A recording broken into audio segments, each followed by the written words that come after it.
नमस्कार, किसान समाचार में आपका स्वागत है। मैं हूं साइमा खान। सबसे पहले नजर हेडलाइंस पर। राष्ट्रपति के अभिभाषण पर हुई चर्चा का बुधवार को प्रधानमंत्री नरेंद्र मोदी ने लोकसभा में दिया जवाब। कांग्रेस समेत सभी विपक्षी पार्टियों पर किया करारा प्रहार। कहा कि जिन किसानों के खातों में साल में 3 बार पीएम किसान सम्मान निधि के तहत पैसे जमा हो, वो क्यों आएंगे विपक्ष के बहकावे में।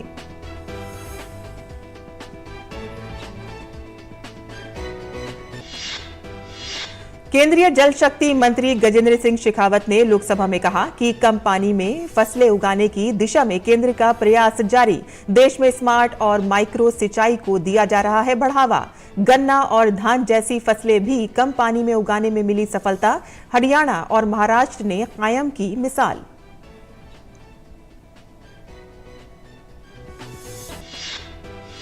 वनस्पति आधारित खाद्य पदार्थ पर आयोजित राष्ट्रीय सम्मेलन से केंद्रीय खाद्य प्रसंस्करण उद्योग राज्य मंत्री प्रहलाद सिंह पटेल का संबोधन। कहा कि गरीबों और पक्षियों का भोजन बताकर दरकिनार कर दिए गए मोटे अनाज को आज दुनिया ने अपनाया।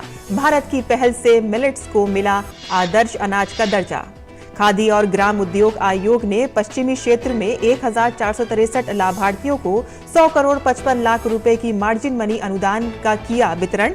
केवीआईसी का ग्राम उद्योग विकास योजना के तहत कुम्हार सशक्तिकरण योजना, शहद मिशन और चरम कारीगरों की आर्थिक व सामाजिक स्थिति में सुधार का प्रयास जारी।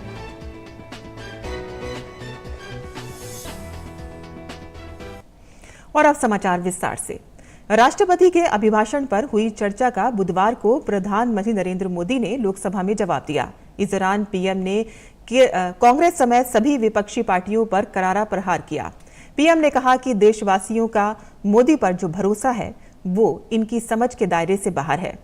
मुफ्त राशन प्राप्त करने वाले मेरे देश के 80 करोड़ देशवासी क्या कभी उन पर भरोसा करेंगे?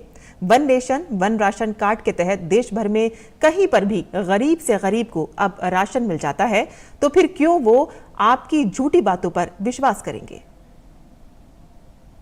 मुफ्त राशन प्राप्त करने वाले मेरे देश के 80 करोड़ देशवासी क्या कभी उन पर भरोसा करेंगे क्या? आदरणीय अध्यक्ष ji, one nation one ration card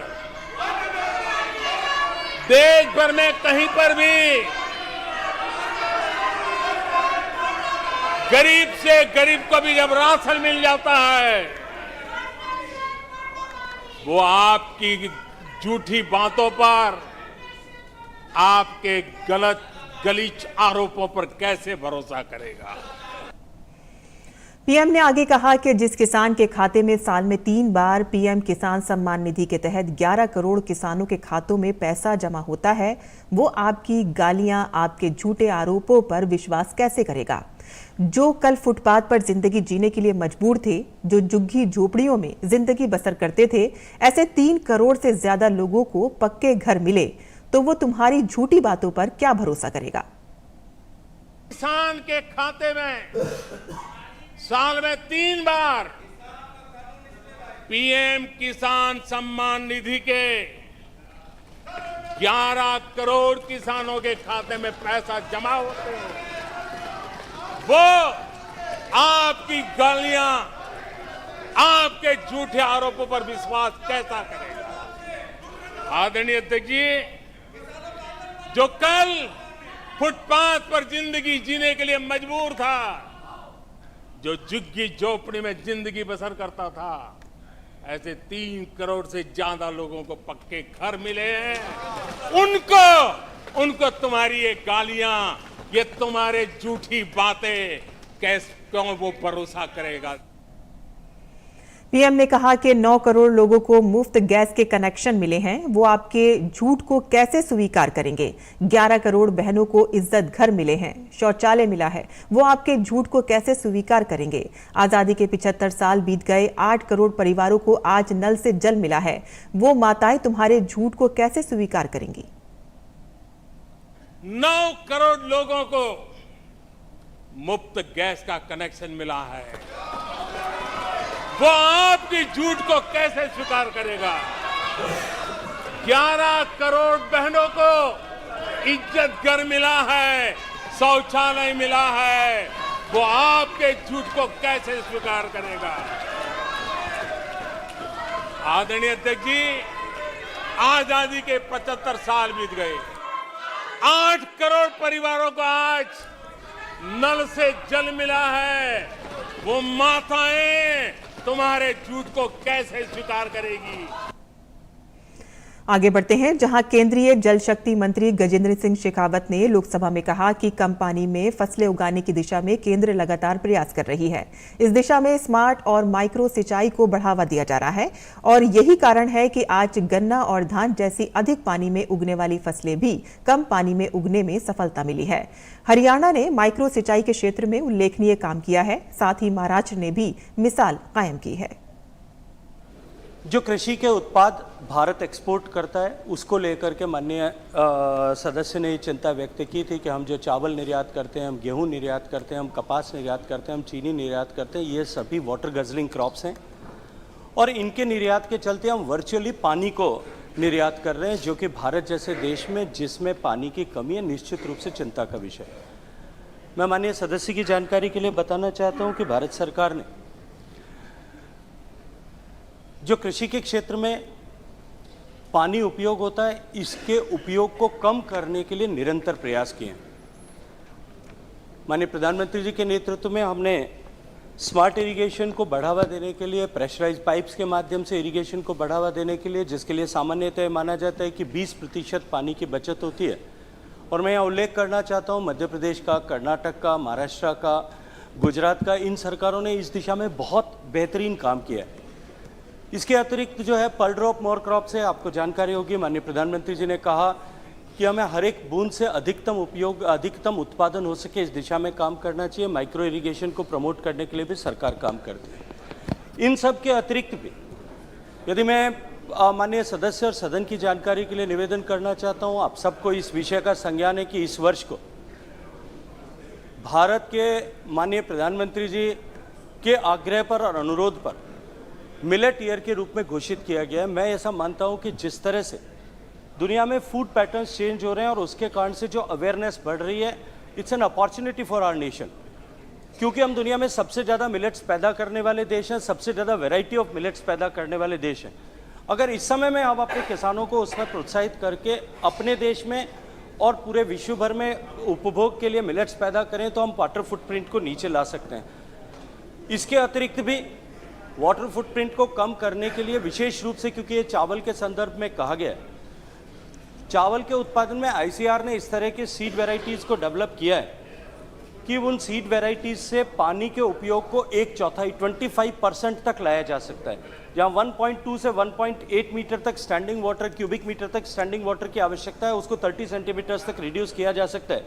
क्योंकि पानी और कृषि दोनों राज्य का विषय है, नीचे इस विषय को, इन टेक्नोलॉजीज़ को, वेराइटीज़ को प्रोपोगेट करने की जिम्मेदारी प्राथमिक रूप से राज्यों की है और बहुत सारे राज्यों ने इसमें बहुत अच्छा काम भी किया। मैं हरियाणा का यहाँ विशेष रूप से उल्लेख करना चाहता हूँ।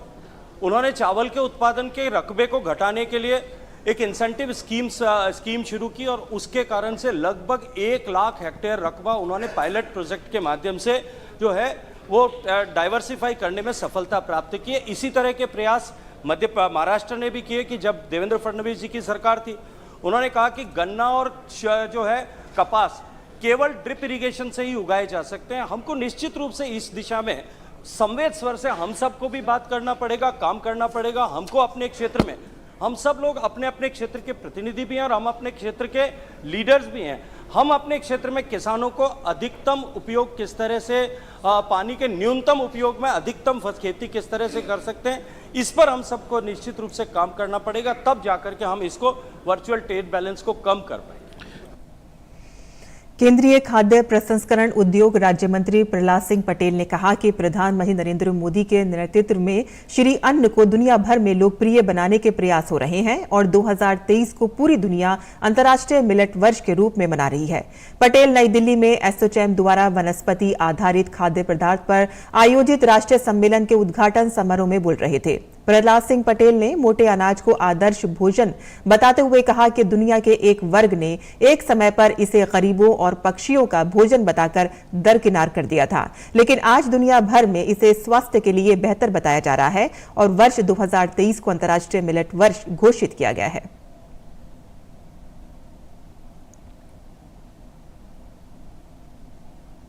आदरणीय नरेंद्र मोदी जी, वो हमारे इस अभियान के ब्रांड एम्बेसडर हैं। दुनिया में अगर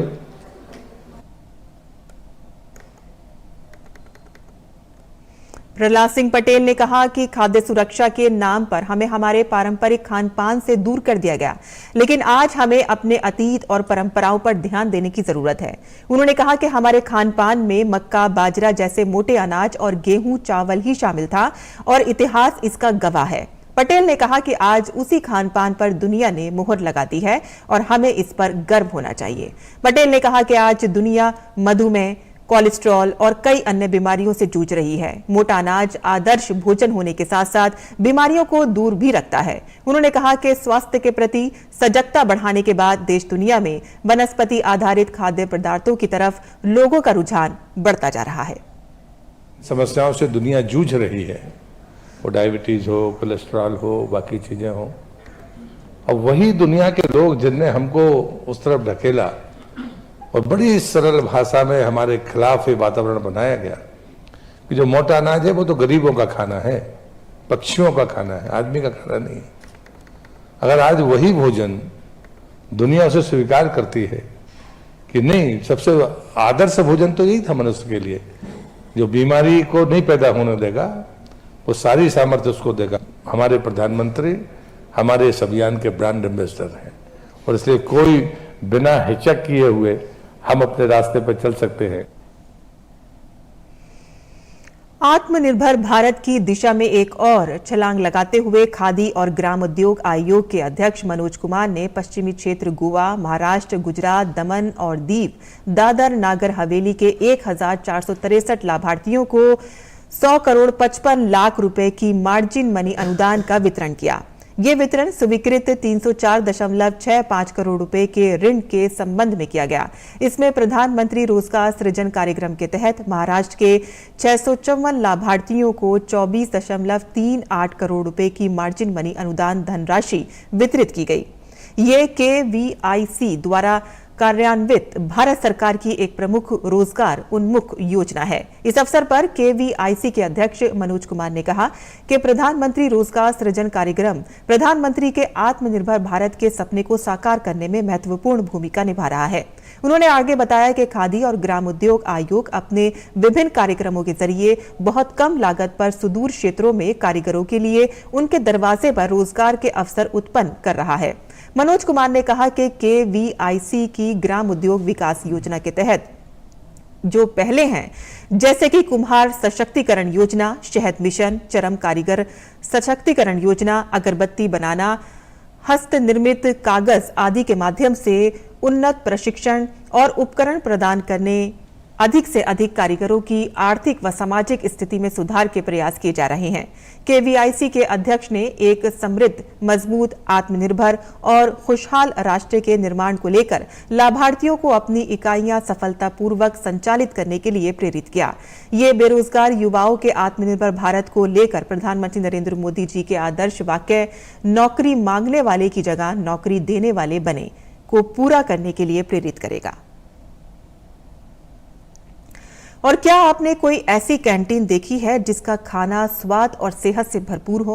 आज हम आपको ऐसे ही एक कैंटीन में ले चलेंगे जिसके स्वादिष्ट खाने के कारण लोगों ने अपने घर से लंच लाना तक छोड़ दिया है। यह कैंटीन है दिल्ली के निर्माण भवन स्थित स्वास्थ्य मंत्रालय में, जहां बीते 1 साल में 3 गुना बिक्री बढ़ गई है।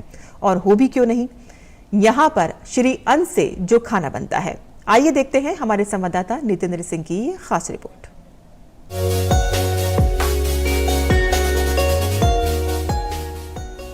लाइन में लगे लोग खाना बनाने और परोसने का तरीका बता रहा है कि ये कोई खास कैंटीन है।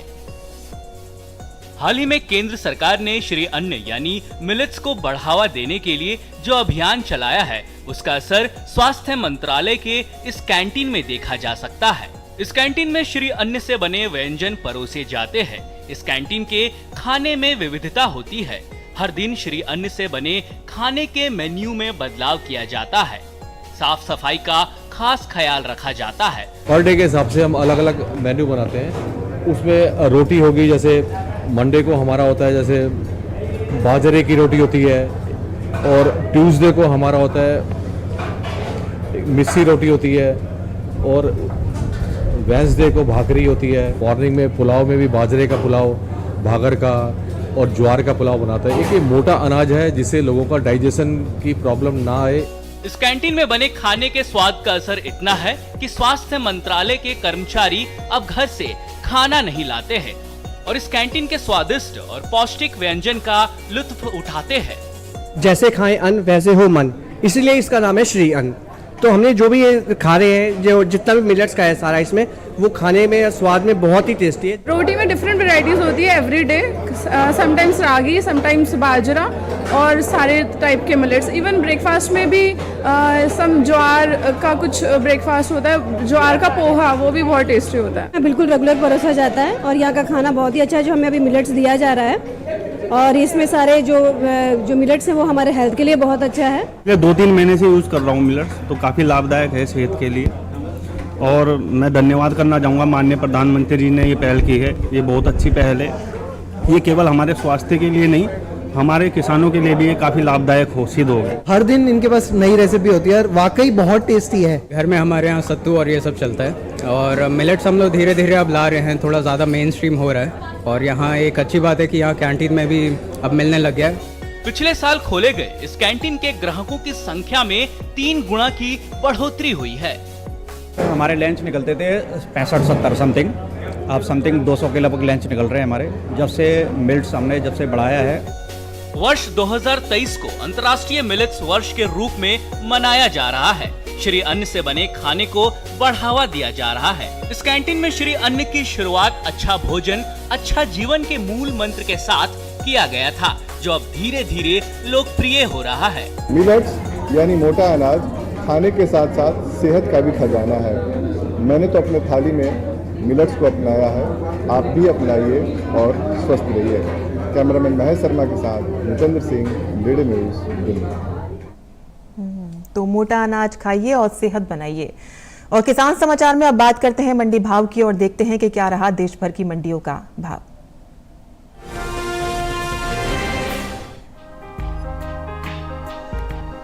कृषि उपज मंडियों में मूंगफली की आवक बनी हुई है।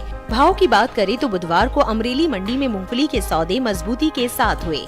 वहीं हलवद और सावरकुंडला मंडी में इस दौरान मूंगफली के भाव में नरमी देखने को मिली। एग्वाक नेट के मुताबिक गुजरात की अमरेली मंडी में 7 फरवरी को मूंगफली का भाव रहा 6,955 रुपए। 8 फरवरी को इसके भाव में 25 रुपए की तेजी आई और भाव जा पहुंचा 6,980 रुपए पर। जबकि राज्य की ही हलवद मंडी में मूंगफली के सौदे नरमी के साथ हुए। यहाँ 7 फरवरी को मूंगफली का भाव था 6,650 रुपए। 8 फरवरी को इसके सौदों में 25 रुपए की गिरावट आई और भाव हो गया 6,625 रुपए। वहीं सावरकुंडला मंडी में इस दौरान मूंगफली के भाव में सुस्ती देखने को मिली। यहाँ 7 फरवरी को मूंगफली का भाव था 6,378 रुपए। 8 फरवरी को इसके भाव 105 रुपए लुढ़क कर 6,273 रुपए पर हुए। वहीं बीते कुछ समय से पीछे चल रही रबी मूंगफली की बुआई में अब कुछ बढ़त देखने को मिली है। कृषि मंत्रालय की ओर से जारी ताज़ा आंकड़ों के अनुसार रबी मूंगफली की बुआई का क्षेत्रफल 44,000 हेक्टेयर आगे चल रहा है। साल 2022-23 के लिए रबी मूंगफली की बुआई 3 फरवरी तक 5,67,000 हेक्टेयर में हो चुकी है, जबकि बीते साल इस दौरान रबी मूंगफली की खेती 5,23,000 हेक्टेयर में हुई थी। मूंगफली के निर्यात पर नजर डालें तो एपीडा के मुताबिक साल 2022 में अप्रैल से नवंबर महीने के दौरान देश से होने वाले मूंगफली के निर्यात में बढ़त देखने को मिली है। बीते 8 महीने के दौरान मूंगफली का निर्यात 70,627 टन बढ़ा है।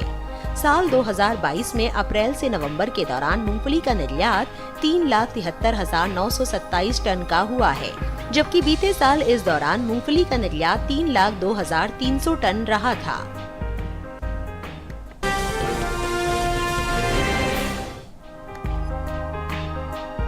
कृषि उपज मंडियों में इन दिनों उड़द की आवक सामान्य बनी हुई है। बुधवार को उड़द के सौदों में मिला जुला रुख रहा। 8 फरवरी को हरदोई और कानपुर मंडी में उड़द के सौदों में नरमी के साथ कारोबार हुआ, जबकि मुंबई और मेहरौनी मंडी में उड़द के भाव में कोई बदलाव देखने को नहीं मिला। हाजिर भाव पर नजर डालें तो एग्पाकनेट के मुताबिक महाराष्ट्र की मुंबई मंडी में 7 फरवरी को उड़द का भाव रहा 9,000 रूपए। 8 फरवरी को इसके भाव में कोई बदलाव देखने को नहीं मिला और भाव 9,000 रूपए पर बरकरार रहा। उत्तर प्रदेश की हरदोई मंडी में इस दौरान उड़द के सौदों में नरमी के साथ कारोबार हुआ।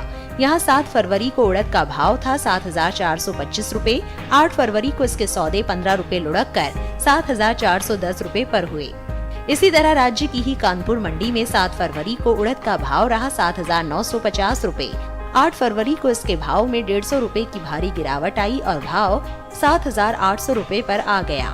हालांकि मेहरौनी मंडी में बीते 2 दिनों के दौरान उड़द के भाव स्थिर रहे। यहाँ 7 और 8 फरवरी को उड़द 6,000 रूपए पर बिकी। उत्तर प्रदेश की दूसरी मंडियों में उड़द के भाव की बात करें तो बुधवार को रायबरेली मंडी में उड़द का भाव रहा 7,465 रूपए।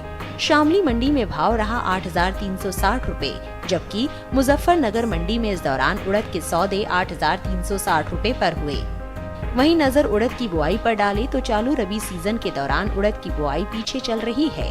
कृषि मंत्रालय की ओर से जारी ताज़ा आंकड़ों के अनुसार रबी उड़द का रकबा बीते साल के मुकाबले 41,000 हेक्टेयर पीछे है।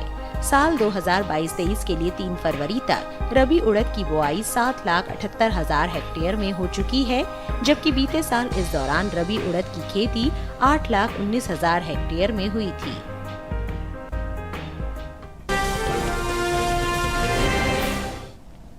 और मंडी खबर के बाद आइए अब बात करते हैं मौसमी खेती की। किसान इस मौसम में कैसे रखें अपनी खेती का ख्याल, आइए देखते हैं।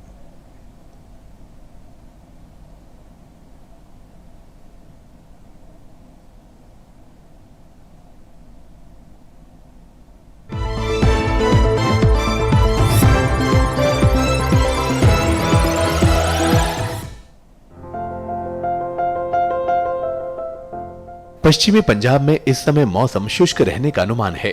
ऐसे में यहाँ फसलों में जरूरत के अनुसार सिंचाई करें। यहीं अब किसान टमाटर के खेतों से सरकंडा या प्लास्टिक की शीट्स हटाएं और खेतों में सिंचाई करें। पश्चिमी पंजाब के मैदानी इलाकों में इस समय सरसों में सिंचाई न करें। पंजाब के असमतल इलाकों में गेहूं को रोगों से बचाएं। इसके साथ ही यहाँ सरसों में कीटों की निगरानी करते रहें। यहीं इस मौसम में गन्ने में हल्की सिंचाई करें। पंजाब के असमतल इलाके में ही आलू में रोगों का प्रकोप बढ़ सकता है।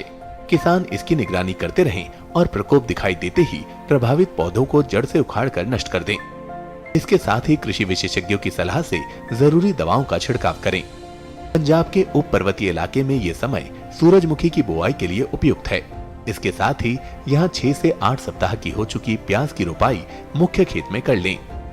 यही इस समय गन्ने की मध्यम और देर से तैयार होने वाली किस्मों की कटाई और पेराई का काम करें। पंजाब के उप पर्वतीय इलाके में ही सरसों को कीटों से बचाएं। मध्य पंजाब में भी सरसों को कीटों और आलू को रोगों से बचाएं। दिल्ली और उससे सटे इलाके में किसान बैंगन के अलावा कद्दू वर्गीय सब्जियों की नर्सरी लगाएं। इसके साथ ही यहाँ टमाटर और मिर्च के अलावा गोभी वर्गीय सब्जियों की रोपाई करें। यही इस मौसम में पालक, धनिया और मेथी की बुआई की जा सकती है। दिल्ली के किसान इस समय आलू को रोगों से बचाएं।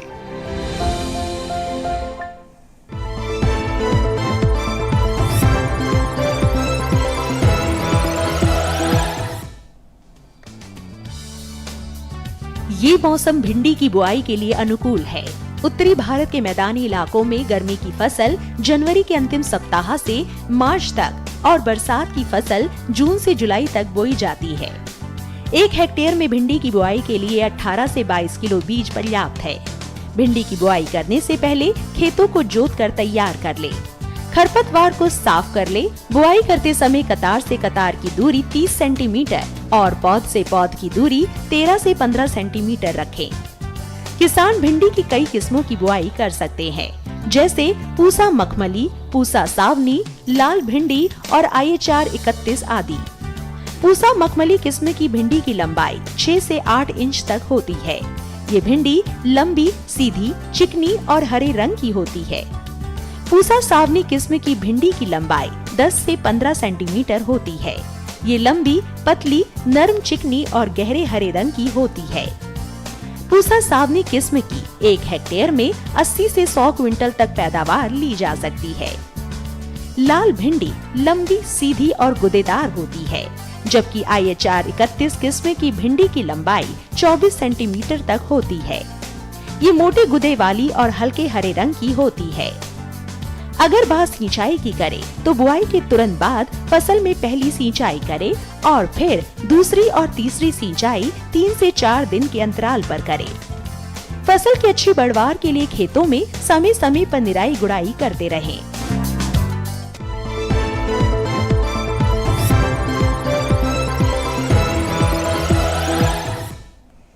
और खेती किसानी से जुड़ी खबरों के बाद आइए अब नजर डाल लेते हैं खास खबरों पर। G20 के तहत बैठकों का दौर जारी है। पहली G20 पर्यटन कार्य समूह की बैठक के तीसरे दिन की शुरुआत योग सत्र के साथ हुई। कच्छ के रण में सूर्य उदय होने के साथ ही प्रतिनिधियों ने योग किया। केंद्रीय मंत्री ज्योतिरादित्य सिंधिया ने पर्यावरण संरक्षण पर सरकार द्वारा उठाए गए कदमों की बात करते हुए देश में वन्य जीवों से संबंधित नीतियों की सराहना की।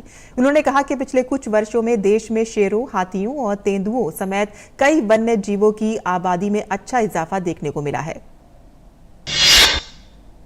ज्योतिरादित्य सिंधिया ने बताया कि भारत में विलुप्ति के 70 साल बाद फिर से चीतों को लाया गया। उन्होंने बताया कि अगले चरण में 14 से 16 और चीतों को भारत लाया जाएगा। पंजाब के गुरदासपुर में सीमा के पास फिर से पाकिस्तानी ड्रोन दिखाई दिया। तुरंत कार्रवाई करते हुए BSF के जवानों ने पाकिस्तानी ड्रोन पर गोलीबारी की। ड्रोन की तलाश में BSF सर्च ऑपरेशन चल रही है। सुप्रीम कोर्ट अदानी की कंपनियों के बारे में आई हिंडनबर्ग रिसर्च रिपोर्ट के मामले की जांच वाली याचिकाओं पर सुनवाई को तैयार हो गया है। 2 वकीलों ML शर्मा और विशाल तिवारी ने इस संबंध में 2 याचिकाएं दाखिल की हैं। याचिका में कोर्ट की निगरानी में जांच की मांग की गई है। बॉम्बे हाई कोर्ट ने बुलेट ट्रेन परियोजना को लेकर महाराष्ट्र में भूमि अधिग्रहण के खिलाफ गोदरेज एंड बोयस की याचिका खारिज कर दी है। अदालत ने याचिका खारिज करते हुए कहा है कि बुलेट ट्रेन परियोजना राष्ट्रीय महत्व की है।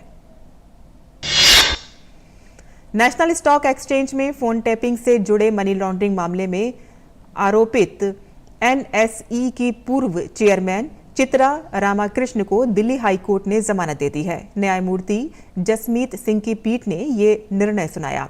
निचली अदालत द्वारा जमानत देने से इनकार करने के निर्णय को चित्रा ने चुनौती दी थी। भारतीय रिजर्व बैंक ने सिक्कों के वितरण में सुधार के लिए कुछ प्रमुख बैंकों के सहयोग से QR कोड आधारित सिक्कों की वेंडिंग मशीन शुरू करने की घोषणा की है। ये प्रायोगिक परियोजना देश के 12 शहरों में 19 स्थानों पर शुरू होगी।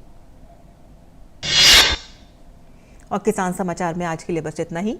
अनुमति दें। नमस्कार।